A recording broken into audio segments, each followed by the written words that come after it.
بسم اللہ الرحمن الرحیم والذین یؤمنون بما انزل الیک وما انزل من قبلک وبالآخرۃ هم یوقنون۔ وہ لوگ جو ایمان لائے جو ان پر نازل کیا گیا اس پر، اور ان سے پہلے جو نازل کیا گیا اس پر بھی ایمان لائے اور آخرت پر یقین رکھتے ہیں۔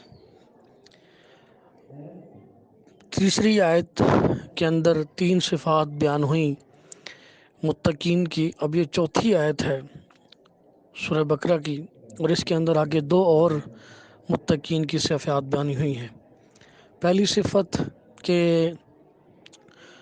چوتھی صفت جو اس میں 2 ہوئی ہیں، اس میں سے پہلی اور ترتیب کے حساب سے چوتھی، کہ ایمان والے متقی وہ ہیں کہ جو قرآن پاک کے اوپر ایمان لاتے ہیں، کیونکہ ہماری طرف قرآن نازل کیا گیا تو قرآن پر ایمان لاتے ہیں، اور قرآن سے پہلے جتنی کتابیں آئیں ان پر بھی وہ ایمان لاتے ہیں۔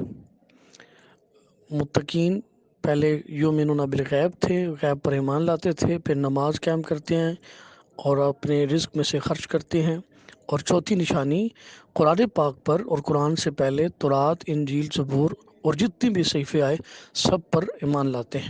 خصوصاً یہ 4 کتابوں پر ان کا ایمان ہے کہ یہ اللہ کے انبیاء علیہ السلام پر اتاری گئی ہیں۔ زبور داؤد علیہ السلام پر، تورات موسیٰ علیہ السلام پر، انجیل عیسیٰ علیہ السلام پر، اور قرآن ہمارے برحق آخری پیغمبر جناب محمد رسول صلی اللہ علیہ وسلم پر نازل فرمائے گئے۔ اس آیت کے اس حصے سے خاتم النبیین کا بھی مسئلہ حل ہوتا ہے، اور یہ دلیل ہے کہ نبی پاک صلی اللہ علیہ وسلم آخری پیغمبر ہیں۔ اگر آپ کے بعد کسی کتاب نے آنا ہوتا تو یہاں من قبل کا کے ساتھ من بعد کا بھی آتا، لیکن من بعد کا نہیں آ رہا، صرف من قبل کا آ رہا ہے، اور الیک آ رہا ہے۔ الیک لفظ اشارہ کر رہا ہے کہ آخری نبی پاک صلی اللہ علیہ وسلم ہیں جن پر قرآن پاک اتارا گیا ہے، اور قبل سے مراد پہلی کتابیں ہیں، اور من بعد کا نہیں آیا تو اس سے مراد یہ جتنے بھی جھوٹے 30 کذاب ہیں، دعویدار، سارے جھوٹے ہیں۔ اور وبالآخرۃ ہم یوقنون، کہ آخرت پر وہ یقین رکھتے ہیں۔ اب آخرت پر یقین کیا ہے؟ آخرت کے یقین سے مراد کہ قیامت کا اور جتنے بھی مرنے کے بعد کے عمل ہیں سب پر ایمان رکھنا۔ ایک چیز ہے ایمان، ایک اور چیز یقین۔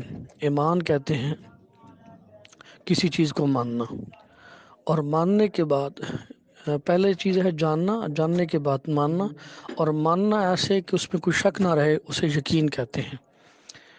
پہلے آپ علم حاصل کرتے ہو، علم حاصل کے بعد کرنے کے بعد جو ہے وہ اس کو مانتے ہو، پھر اسے پختگی سے مانتے ہو تو اسے یقین کہتے ہیں۔ اب دیکھ لیں جتنی بھی چیزیں پہلے آئیں ان پر ایمان کی بات کی گئی، لیکن یہاں آخرت کی بات جب آئی تو یقین کا لفظ استعمال کیا گیا۔ یقین سے مراد کہ آخرت پر کوئی شک نہ رہے۔ اللہ تعالیٰ جل شانہ فرما رہے ہیں کہ پکی چیز جو ہے وہ آخرت ہے۔ قرآن کا ایک اور حصہ ہے جہاں فرمایا گیا وَإِنَّ الدَّارَ الْآخِرَةَ لَهِيَ الْحَيَوَانُ، کہ آخرت کی زندگی جو ہے وہ ہمیشہ کی زندگی ہے، پکی زندگی وہی ہے۔ دنیا کی زندگی میں انسان چاہے جتنا مرضی جو کچھ بنا لے وہ عارضی ہوتا ہے، اس کا بھروسہ نہیں ہوتا، لیکن آخرت کے اندر جو اللہ تعالیٰ نے جس انسان کو مقام دینا ہوتا ہے وہ حقیقی اور یقینی ہے۔ اس وجہ سے یہاں فرمایا گیا کہ وَبِالْآخِرَةِ هُمْ یُوقِنُونَ، وہ آخرت پر یقین رکھتے ہیں۔ 6 مرحلے ہیں دنیا میں انسان کے لیے، دنیا سے جانے کے بعد 6 نظام بتائے گئے ہیں، 6 مقام بتائے گئے ہیں کہ جو بندہ مرتا ہے اس کے مرنے کے بعد پہلا کہ وہ فوت ہوتا ہے، دوسرا قبر، تیسرا قبر سے اٹھنا، اور چوتھا جو ہے قیامت کا میدان لگنا، اور 5واں میزان جب اس کا حساب کتاب ہوگا، 6واں جنت یا دوزخ۔ یہ دوسرے جو مرحلے ہیں آپ